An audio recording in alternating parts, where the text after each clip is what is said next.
Swayam Prabha. Digital India. Educated India.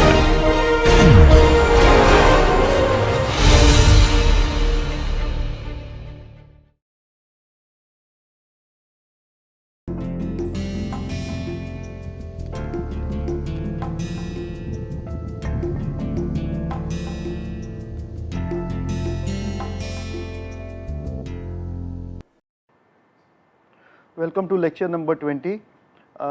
This is I have written down some summary of what we did in the previous lecture. In this previous lecture, let's see what did we do. I had built a capacitor, parallel plate capacitor. I had shown in vacuum you would, if there were no dielectric material inside, then I had said that there will be if you apply a voltage V across this parallel plate capacitor, then you would get these black colored charges, and that will be sigma vacuum. And that will be sigma vacuum, which is sigma here stands for surface charge per unit area on the electrode plate. So that would be the charge you would generate, but if you put a dielectric material inside, then there will be some polarization. Consequence of that would be that additional charges, the red colored ones, would appear, and that would be sigma polarization, and in that case the total charge per unit area would have been written like this, and that had led to this kind of equation where we had related this sigma vacuum to epsilon naught E, and we had related this sigma polarization with P.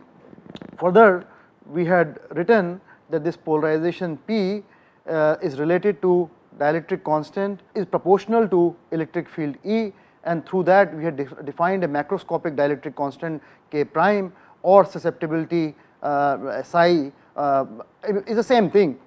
P is proportional to E, and then in that proportionality either you define K prime or this susceptibility, this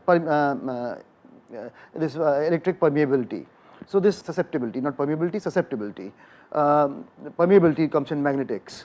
So this psi dielectric, the permeability, if it is a constant, then we said this will be a linear material, and we had assumed this to be proportional, and if you treat this as a constant.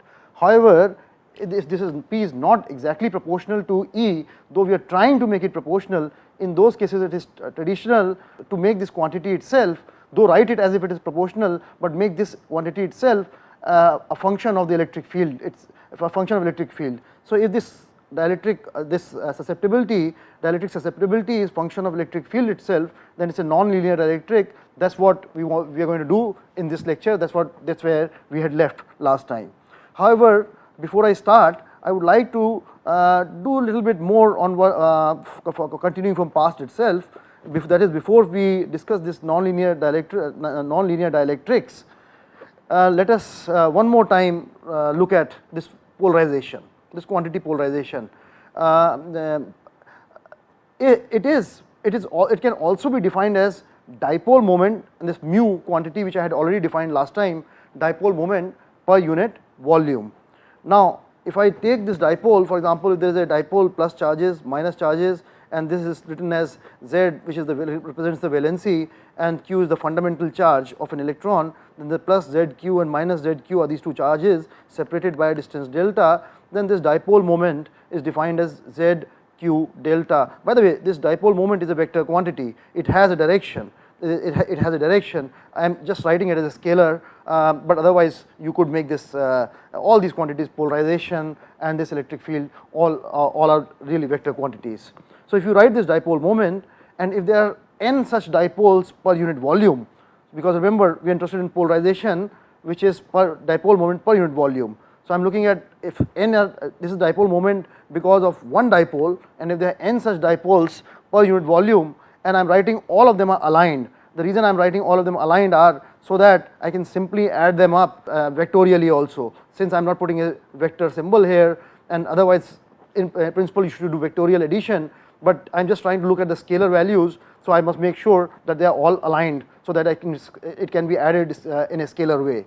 So if that is the case, then this polarization, by this definition that it is dipole moment per unit volume, then polarization would be equal to n times mu. Of course, again vector mu and vector p will be in same direction. So if that is the case, then given the value of mu, I can write this expression n times this ZQ delta, and that is the polarization. And if this is the polarization, then remember we can write polarization as epsilon naught k minus 1 like this quantity here, which is what I have done. So, this polarization I have written as epsilon naught k prime minus 1 times E electric field, which implies that dielectric constant minus 1, which is dielectric susceptibility, is equal to nz q delta divided by epsilon naught E. Basically, that is what this dielectric constant then would be defined as in terms of dipole moments. Continuing further, now what the part I wanted to also talk about today was, we looked at the bulk, that means a collection of dipoles, and that is how. So, when we say dielectric properties, we are really talking of that of material, that means a collection of many dipoles.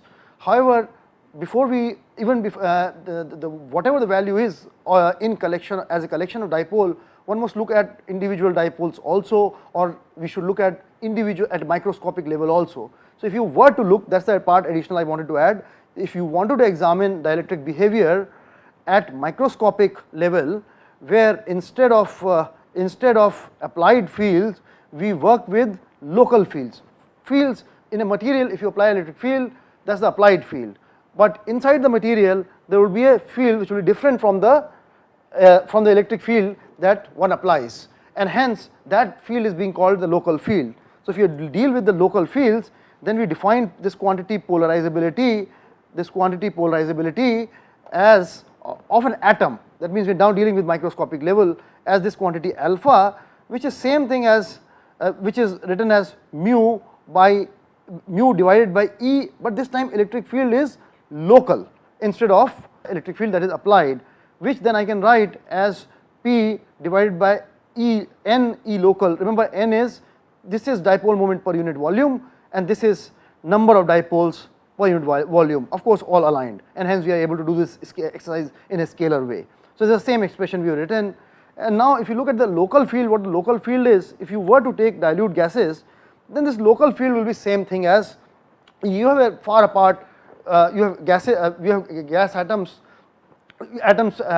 in a gas far apart because it is dilute, and hence overall you can treat it like a sort of vacuum in between, and therefore, well, saying that it's vacuum will be inappropriate, but the point is that local field will be same as the applied field E. But that is not true in crystals. For example, if you were to take materials of cubic symmetry, if you took materials, crystalline materials which had cubic symmetry, in that case the local, if you had E as the applied field, then this E field will produce a polarization P such that the local field inside the material at a point would become equal to E plus P by 3 epsilon naught. This is relatively easy to prove, but I am not going to go through it in this class here. Often students do this in a physics class when they are first introduced to the effect of electric field on materials. In general, however, the way we will treat it is, since we do not necessarily going to be dealing with materials of cubic symmetry, we will say that in general the form of local field is something like E plus a factor beta, which is an P by epsilon naught. Basically I am drawing from the fact that for cubic symmetry this factor was beta was 1 by 3, and in some other materials, in other symmetries this could change to a more complex expression, but that some number which you are going to show up here, we can write that number as beta in general, in a general form.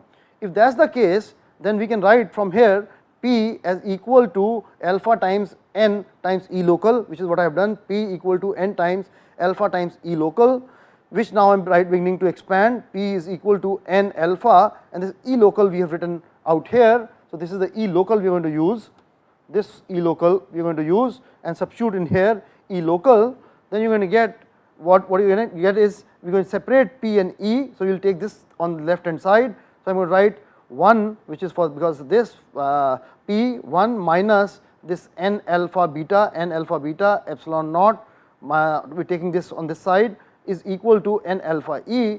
And now again I can write, remember definition of susceptibility, dielectric susceptibility is or dielectric constant k prime minus 1 rather is P divided by epsilon naught E, which is what this expression right here was, So, we are going to use this expression and therefore write from here P divided by E, which I get from this equation, and I will write this as n alpha divided by this quantity in the bracket. I am going to write this as this quantity is E and epsilon naught is there. So, I get my susceptibility right here. So, this is the expression I am going to use, and I have derived this before when I am doing this non-linear dielectrics. We are going to reuse this, and hence I have derived this part. Now, with this I am going to start with today's lecture in earnest on non-linear dielectrics, and I will come back to this equation. I will point this out and we will use this in this context. So, let us get going on this non-linear dielectrics.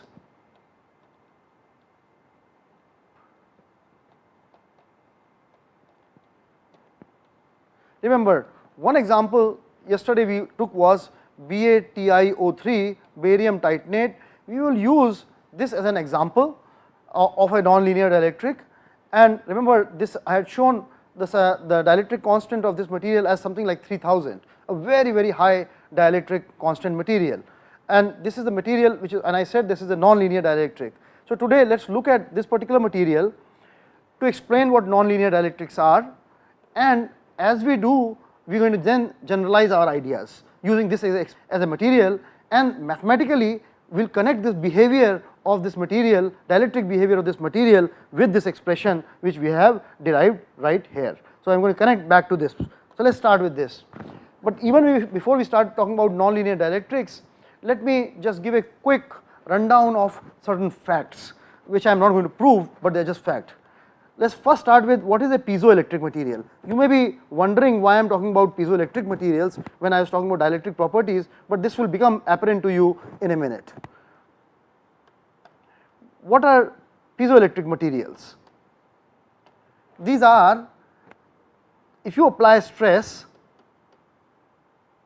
they produce polarization. And stress means mechanical stress. If you apply, they produce polarization. This is the, or charges, they produce charges. Or if you apply electric field, then they produce strain. Then you can also look at another kind of material, just one second, which is called pyroelectric material.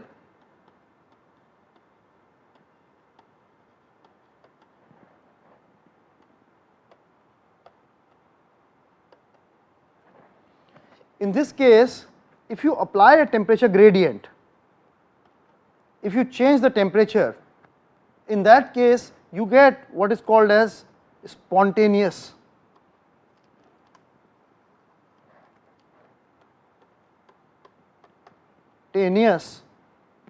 polarization. What does that mean?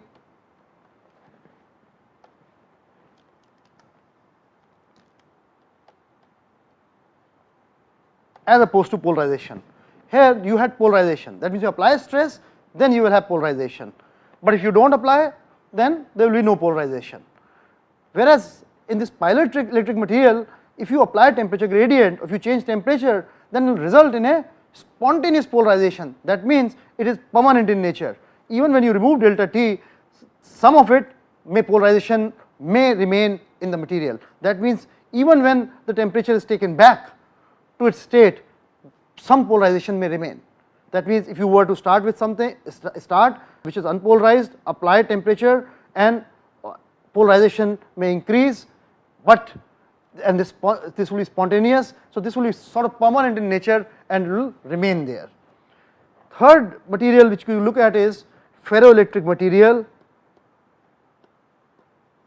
and this is what barium titanate is, and this is where I was taking you through, and all three of them are connected. The point I am going to make eventually is, if a material is a ferroelectric material, it has to be pyroelectric also, and if it is pyroelectric, it has to be piezoelectric, but not conversely. That is, if it is piezoelectric, that it need not be pyroelectric, and if it is pyroelectric, it need not be ferroelectric. But this way they would connect, and hence I am talking about all those three, though in principle I want to talk in this lecture, I mostly want to talk about this ferroelectricity, which is what relates to non-linear dielectric behavior. And this means, in this case, if you apply an electric field, then it produces a spontaneous polarization. That means a material initially may be in unpolarized state because of many different grains, but if you apply electric field, these dipole moments will align, and they are aligned to produce polarization. Of course, that happens in all materials. If you apply electric field, they produce polarization, but the point is, in this material they will so polarize that once you remove the electric field, some polarization will remain, and that is what is meant by spontaneous polarization. So these are the three types of materials. How are they connected? Let us look at this one time. Let us look at now, and take this what I am writing as a statement of fact, because it is not part of the course here. We have 32 point groups or crystal symmetries.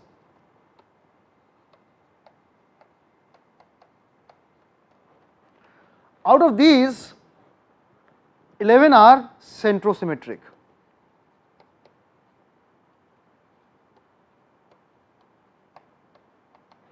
Of them are centrosymmetric. For example, a cubic crystal is centrosymmetric.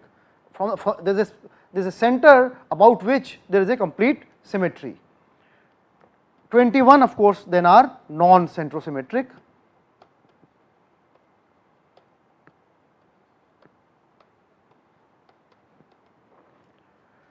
Out of these, at least 20 are at least 20 have one or more polar axes,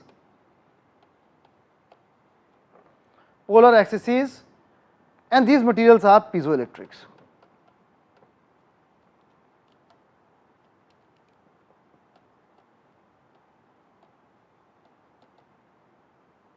It is the non-centrosymmetricity, the point I am making is that it is the non-centrosymmetricity which gives rise to piezoelectricity, and this as an example I am going to show you in a minute. So this gives to piezoelectric material. Now if you look at this, and then out of these 20 there are 10 which are polar, and these are the ones we are interested in, and they can be spontaneously polarized.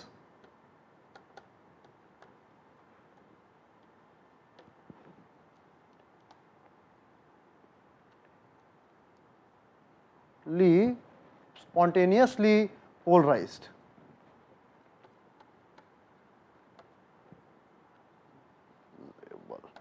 Spontaneously polarizable. They all are crystals possess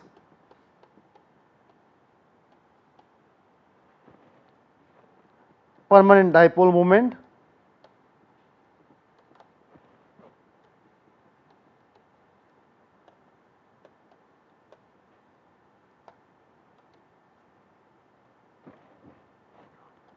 all are pyroelectric because they can be spontaneously polarized, hence they are all pyroelectric.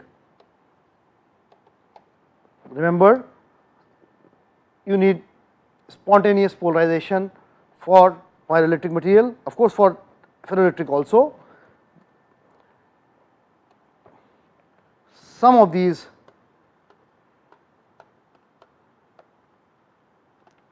are ferroelectric also. So these ferroelectric are always pyroelectric, and all pyroelectric are piezoelectric because they belong to this 20 of the point groups which are non-centrosymmetric. Now what do I mean? I will show you through a picture and then through a schematic, and that will illustrate the point a little bit better, and let us do that as follows. For example, let me show you something which is first let us start with centrosymmetric.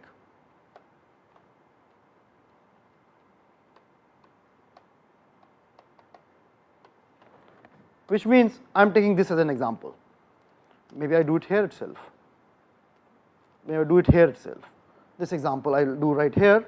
If you were to take a material which look like this, and in which I am going to make dipole, since structure is centrosymmetric, so dipoles existing in it would also be centrosymmetric, and hence I am going to make it something like this, let us say.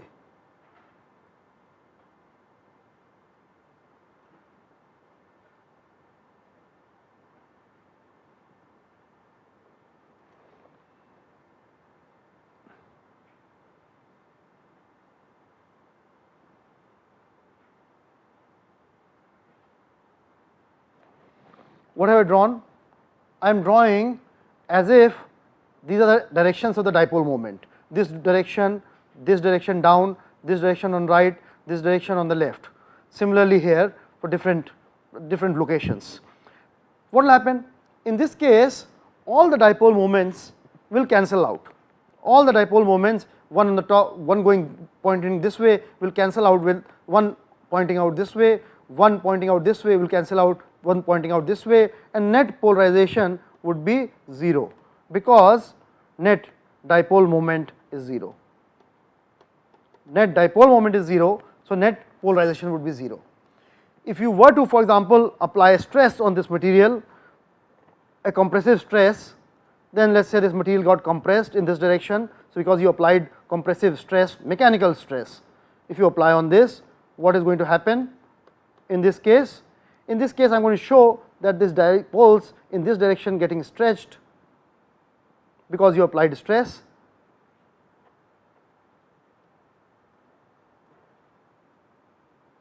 And this is, remember, this is only a schematic which is showing you direction of the dipoles, and the length of this is showing you the magnitude of the dipole, direction and the magnitude of the, here the magnitude was equal, it was being drawn in a symmetric way.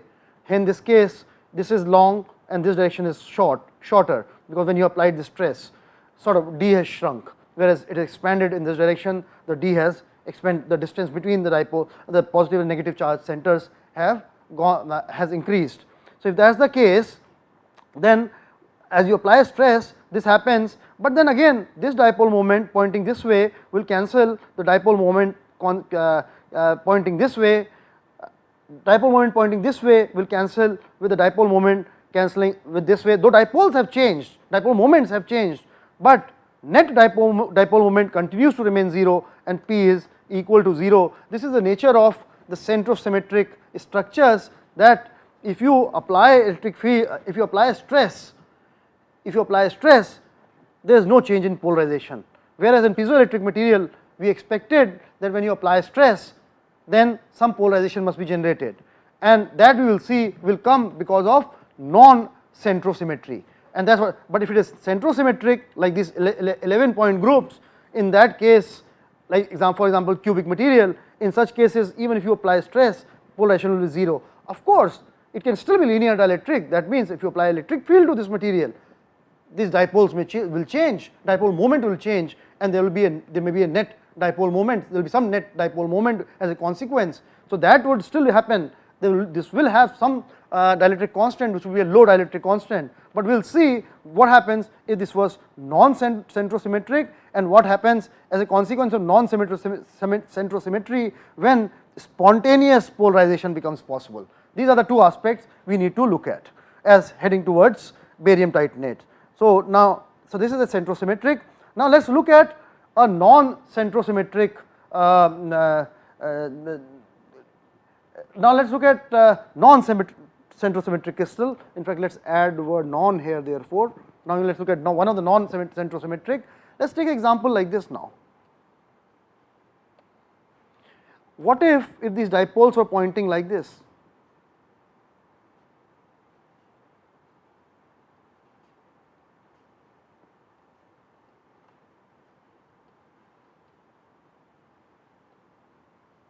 And it was nicely symmetric, but now in this form. Now notice this is not centrosymmetric.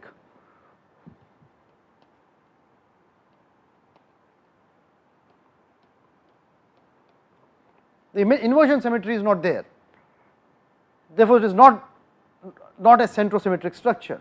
But in this case polarization still 0, polarization is still 0, because these 3 vectors, dipole vectors, when added vectorially would produce p equal to 0. The length of these each dipole I am showing extent, that means it shows you the magnitude of dipole, direction and the length shows you the magnitude of the dipole, they still are equal, and hence what will happen is net polarization would be 0.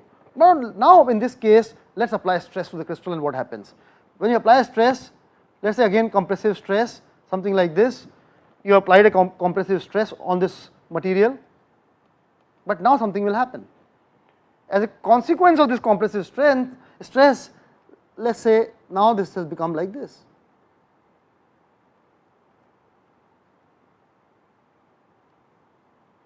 These two have gotten elongated, these two have gotten elongated, this has shortened in comparison to here because of the stress which is applied. Now what do we think? Now if this happens, you are going to get a value of P. Polarization is not 0. Remember, these 3 vectors when added would not result in 0 now. There will be net dipole moment in this direction. There will be a net dipole moment which you are going to see as a consequence in this direction. You are going to see a net dipole moment because of you have applied a stress, and these materials are piezoelectric. This is an example of piezoelectric material. Let us go back. If you remove the stress, it can go back to the state, and hence this is not spontaneous. This polarization which we get is not spontaneous, it is not permanent. It is not permanent in nature. It can go away. Such are piezoelectric materials which I had pointed out. Non-centrosymmetry leads to one or more polar axes, and you have now seen the polar axis.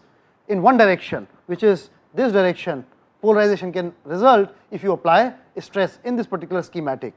So what you get is a piezoelectric material, and this piezoelectric material was defined as if you apply stress, it produces polarization. It does not say spontaneous, however. Now, so if you further move forward and take another example where you will see that we could also have spontaneous polarization. What do I mean by that? That means even when you have not applied, and if you have not applied any stress, still but this is not, so this is not ferroelectric, I should write, that is all I should do, because it is not spontaneous. Now I am going to give you an example of ferroelectric material. Let us say we go to third case, which is, let us say, ferroelectric.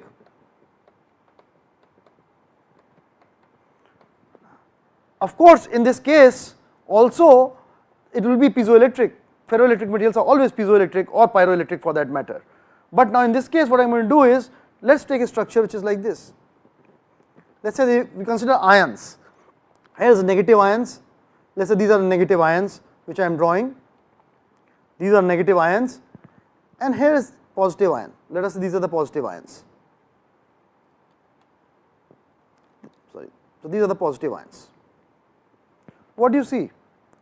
You see the center of charge of positive charge, center of positive charge and center of negative charge are not identical. So there is some distance between, there is some separation between center of positive charge and negative charge. If such a situation arises, this material will have some polarization which is not equal to 0. That means even in its native state it has a polarization. Such materials are ferroelectric.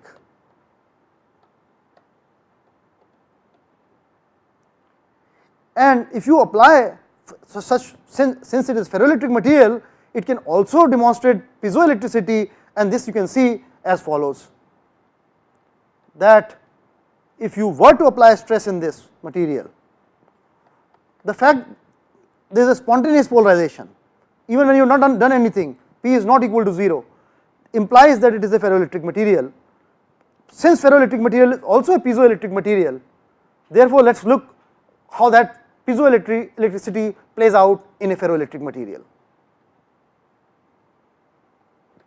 So you apply this stress, and what happens as a consequence is that you have these centers of negative charges and these ion positions further change, as opposed to here they have slightly moved up further with respect to these centers of negative charges, and in this case you have P plus some delta P, some additional polarization.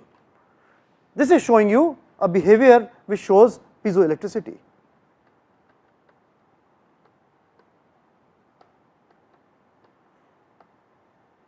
Of course, if you take away the stress, it will come back to this state where there will be again some net polarization, but of lower value, which is P, of the lower value which is P. So, that polarization will continue to be there. So, this is the nature of ferroelectric material, which is where we are heading. That the point you need to remember is that the non-linear dielectrics, which we are about to deal with, are going to talk about more about ferroelectric materials. These are the non-linear dielectrics. They must be non-centrosymmetric. They must be non-centrosymmetric and must be polar materials. These must be polar materials, so that there is a spontaneous polarization. There is a spontaneous polarization is there, and as a consequence of which ferroelectricity will arise. So, in order to look at this material, let us look at okay. So, now let us start with barium titanate as an example of this ferroelectric non-linear dielectric, ferroelectric. I am using it interchangeably. Let us use barium titanate as an example of this and see first physically. Let us see how this situation, which I have shown you as schematic, how that is realized in actual crystal. Once we have seen physically as to what happens, then we will go through the mathematics of it and finish off this lecture. To understand ferroelectricity in barium titanate, let us see it through this slide, these pictures I have put here, and in order to understand ferroelectricity, let us start with a structure in barium titanate which is not ferroelectric. So, what we do is we start with a temperature which is greater than 120 degrees centigrade. In this case, the structure is cubic, and since structure is cubic, as you know, cubic is a centrosymmetric structure. So, it is not possible for this material to be ferroelectric, because cubic centrosymmetric and you require non-centrosymmetricity for any ferroelectricity. So, now since this is not ferroelectric, we are calling it paraelectric, and we are borrowing this name in much the same way as you have ferromagnetism and paramagnetism. A ferromagnetic material above some temperature called Curie temperature turns into a paramagnetic material when it loses its magnetism. So, similarly, since this material at some is going to be ferroelectric, but at T greater than 120 degrees centigrade it loses its ferroelectricity, hence we are calling it paraelectric in the same analogy, and it has lost its ferroelectricity because it is cubic All right. So, let us try to understand this cubic structure first, and then we try to go on to ferroelectric phase. So, what do we have? This particular material is simple cubic,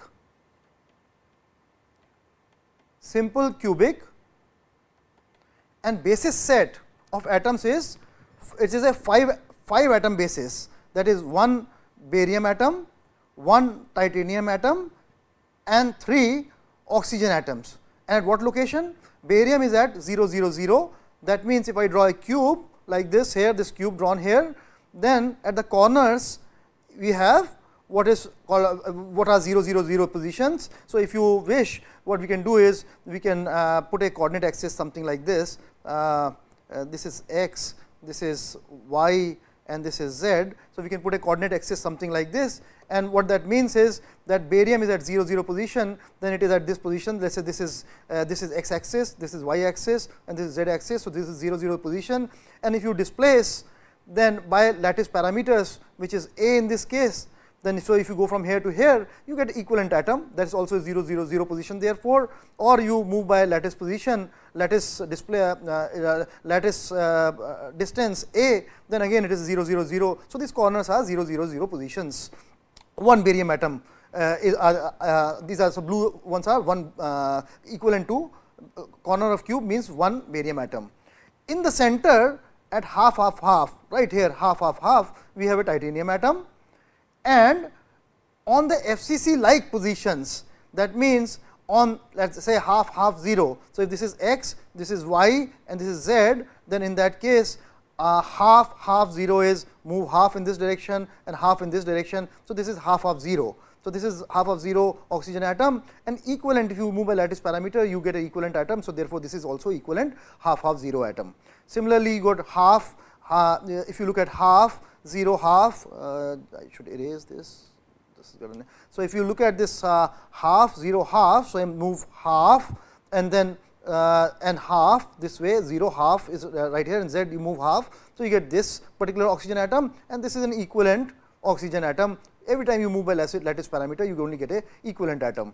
And similarly, the 0 half half, that means 0 half and half 0 half and half. So, you get this particular atom, 0 half half is this particular atom, and this is equivalent atom, and this particular atom is on this face right here, this face, and this particular oxygen equivalent oxygen atom is on this particular face of the cube. So, this is simply a simple cubic structure. It is centrosymmetric, and therefore, as a consequence, you see where is the center of positive charge. You see these are barium atoms, its center of positive charge is right in the center, and titanium of course is right here at the same place at half of half. So, center of all the positive charges is at half.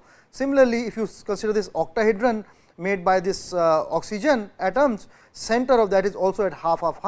So, center of negative charges due to oxygen is also at half, and therefore, the center of positive charge and center of negative charge are coincident on them, on each other, and the consequence is, therefore, what we will have is total polarization as equal to 0, because there will be no net dipole moment in a unit cell, and therefore, polarization will be 0. Centrosymmetric structure leads to that. So, that is a simple cubic structure.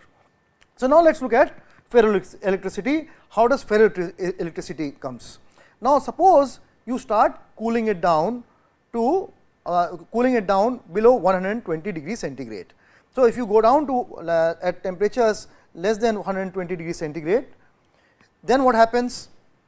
And in fact, from 120 centigrade, I should write maybe from something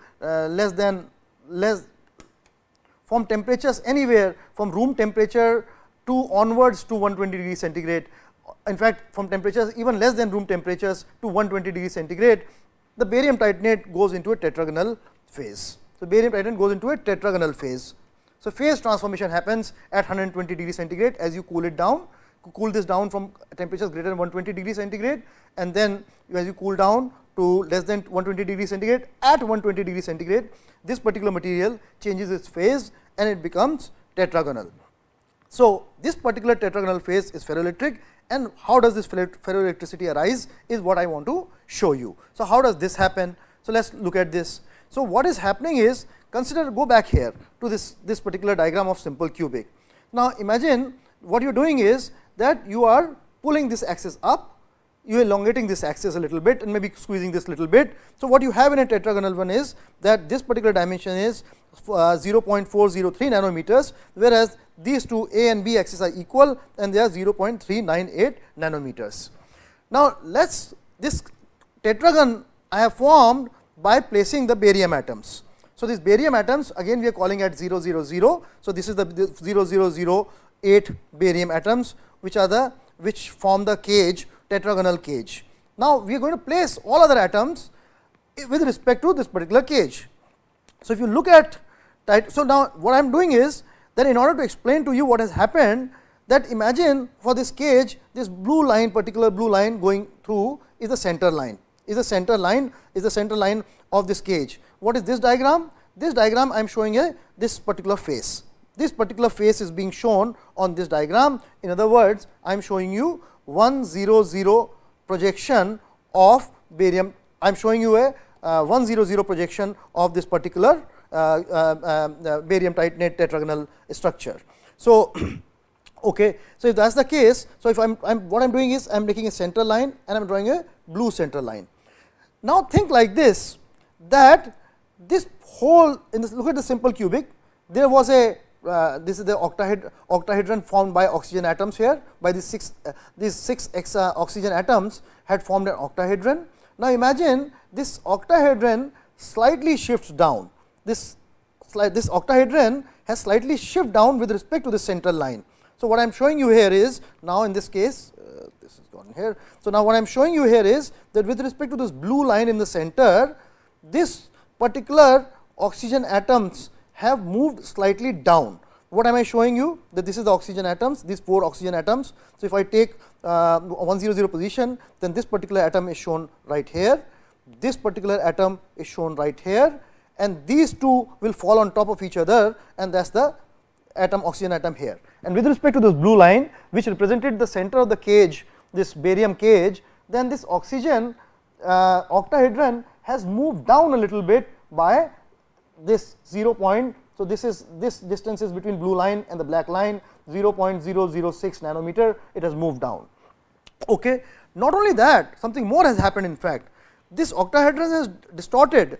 These 2 oxygen atoms have not simply just displaced down, they have moved, they have been squeezed down, these 2 atoms have been squeezed further, and they have displaced by, with respect to this top line, they have not just moved 0.006, instead they moved 0.009. So, this octahedron has even, in fact, from the simple cubic, this octahedron has distorted also. So, these 2 things have happened. Now, if you look at the titanium atom, then this particular titanium atom with respect to this blue center line has slightly moved up. This is the distance, this is the arrow showing spacing between the blue line and the red line, and this titanium atom has slightly moved up by amount 0.006.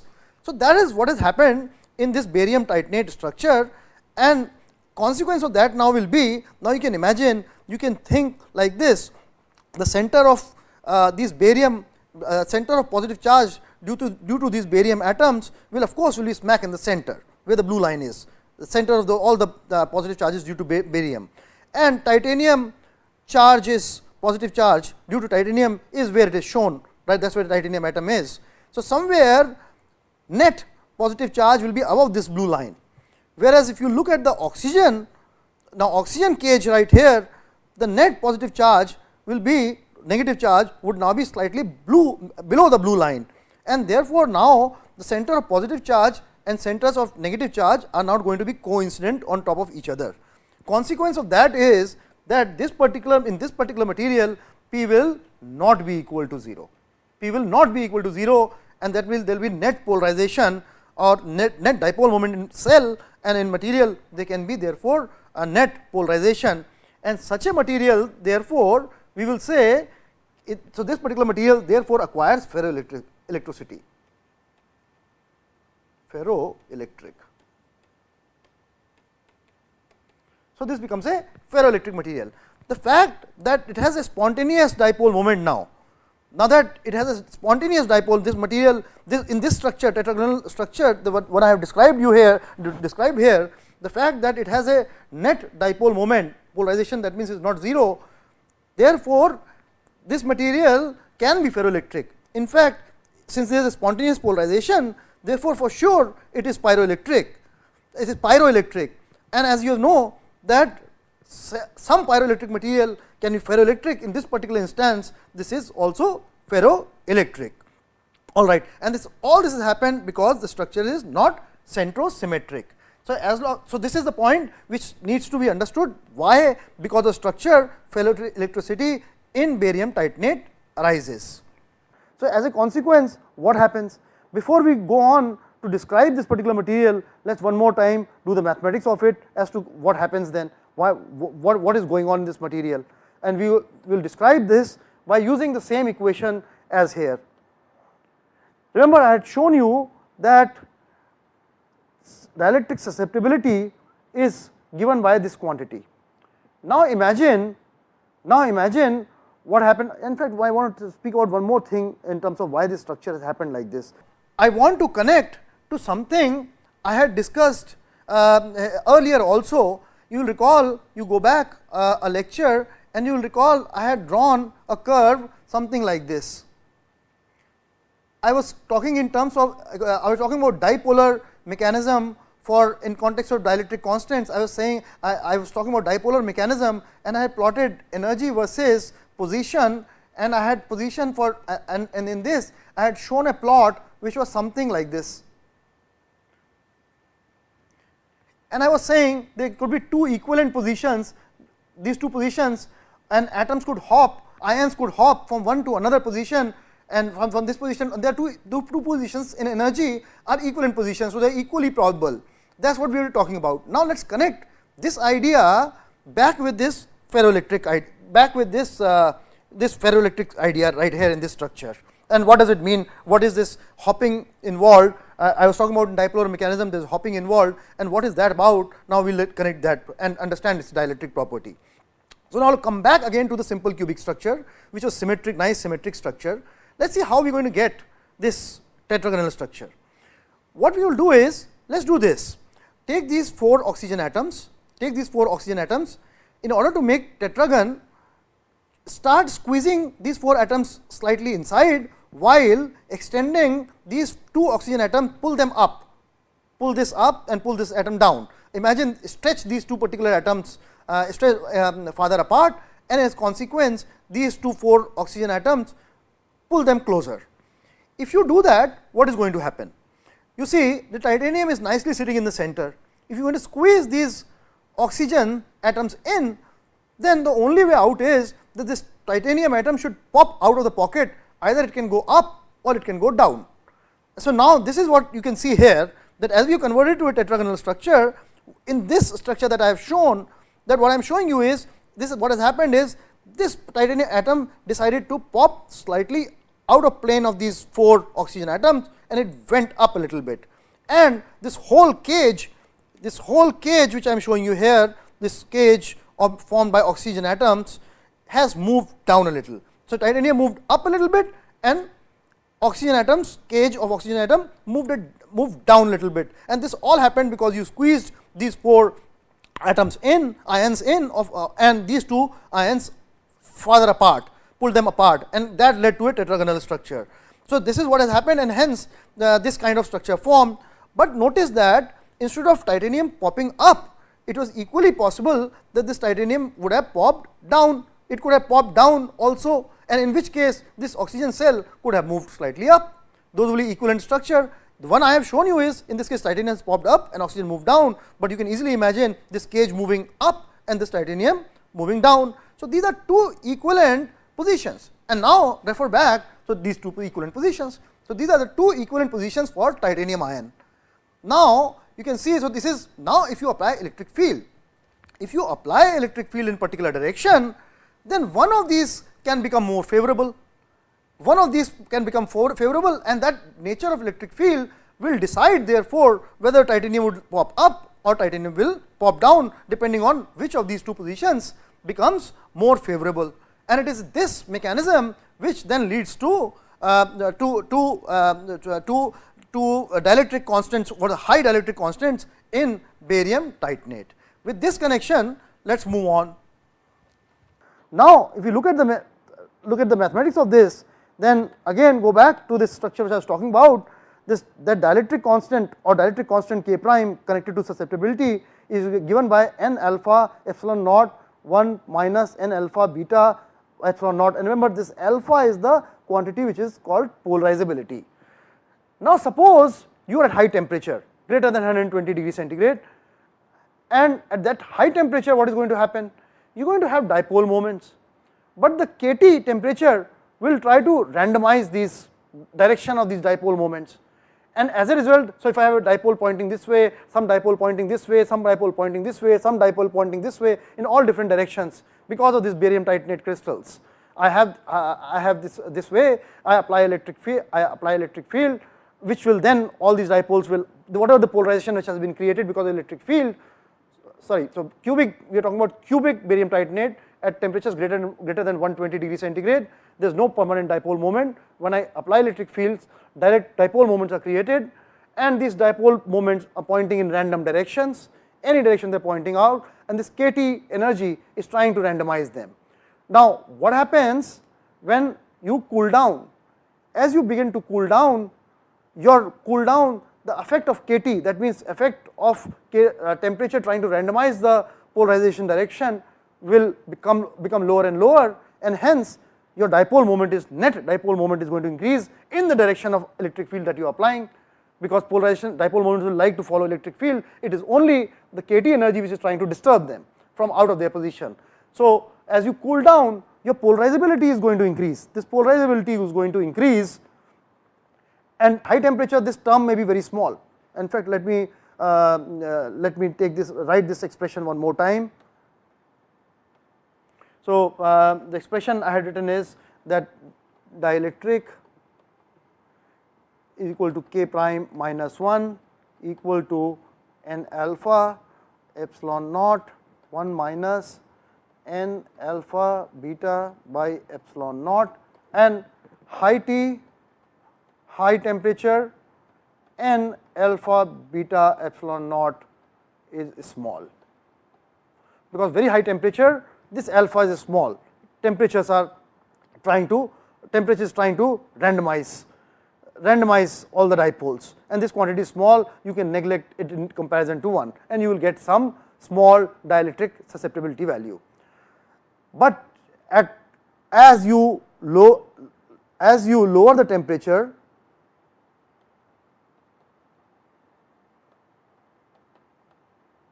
and I am saying start from T much greater than 120 degrees centigrade, and we are heading towards 120 degrees centigrade. So as you lower the temperature towards 120 degrees centigrade, what happens? Your alpha is going to increase, and this term is going to increase. This is going to increase. So n alpha beta by epsilon naught is going to increase. What happens when n alpha beta epsilon naught approaches 1? That is an interesting question, because you can see as it approaches 1, this term, this quantity is going to blow up.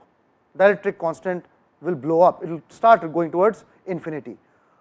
You can see this because this will become divided by 0, and this number will blow up, and dielectric constant of material cannot be, it is a polarization, it is a dipole moments per unit volume. The dipoles cannot go to head towards infinity. So something is wrong, this cannot happen, physically not feasible. So something must give.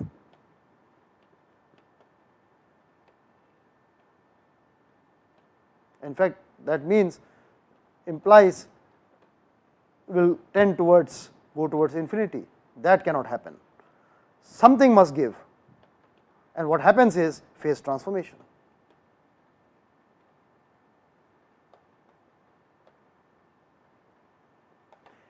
And this is because of this reason, at a temperature of 120 degrees centigrade, when this value is tending towards 1, and crystal would fly apart if nothing happened, and since crystal does exist, so what has happened is it requires a phase transformation, and you get what is called as tetragonal phase. Tetragonal phase, which I have shown, of barium titanate. So that is what you start getting, a barium titanate tetragonal phase is what you get. Now if we postulate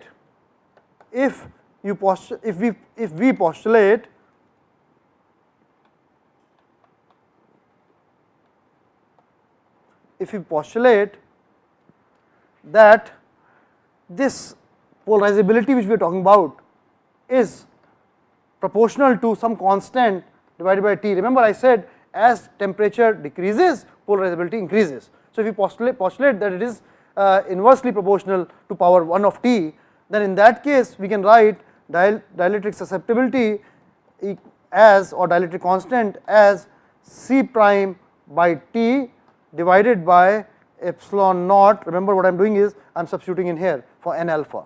I am substituting into this expression, I am substituting value of n alpha is what I am substituting in here. So if I do that, this is epsilon naught minus C prime beta by T, which I am going to write as C prime by epsilon naught divided by T minus some C prime beta by epsilon naught. And if we define C prime beta by epsilon naught as some temperature Tc, and C prime by epsilon naught as another constant by, let us say, give it a name C, then in that case I will write dielectric susceptibility as, or dielectric constant as, equal to some C divided by T minus Tc, which is well known Curie-West law. So that is a well known Curie-West law. And what is it? And if I therefore now what I can do is I can plot susceptibility versus temperature, temperature versus susceptibility, and in that case for temperatures, 1 by susceptibility is what I want to plot. Remember what happens, let us say this is Tc, so this is Tc, remember this is going to go something like this. As we lower the temperature, susceptibility increases, and therefore 1 by susceptibility decreases. And what happens?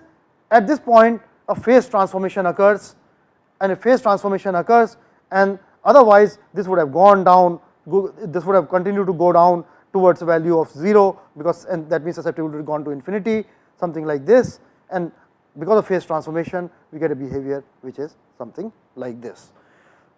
It starts increasing again according to this expression, and this is what is called as Curie temperature.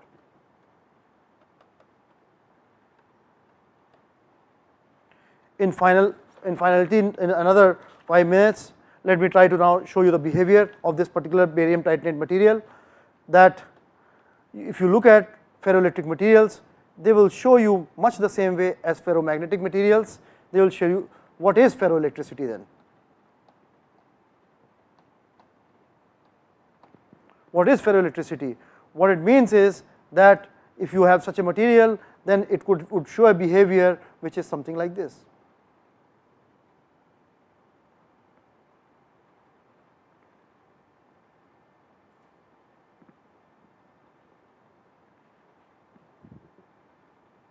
A hysteresis between polarization and electric field. So if you apply electric field, it produces polarization.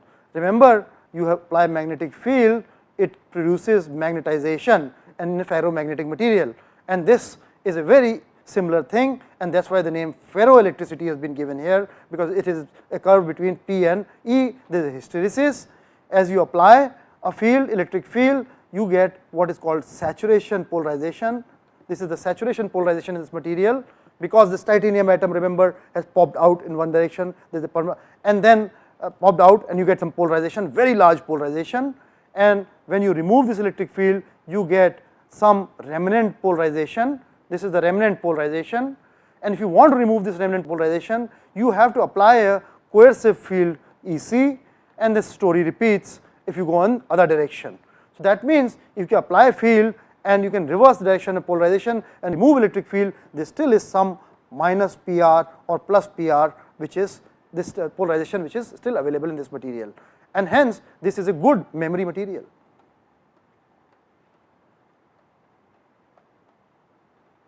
You can use electric field to apply, you can apply electric field and create polarization, remove electric field, and the state remains. If you apply electric field up to here, for example, you can, and then remove the electric field, you will have this PR electric field, call it bit 1, and if you want to create bit 0, then what you have to do is apply electric field up to this extent right here, and then remove that electric field, you would have written minus PR, let us call that 0, and hence you can write 1 or 0 on it, and this could be a good memory material.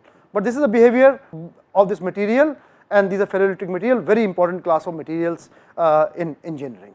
Thank you.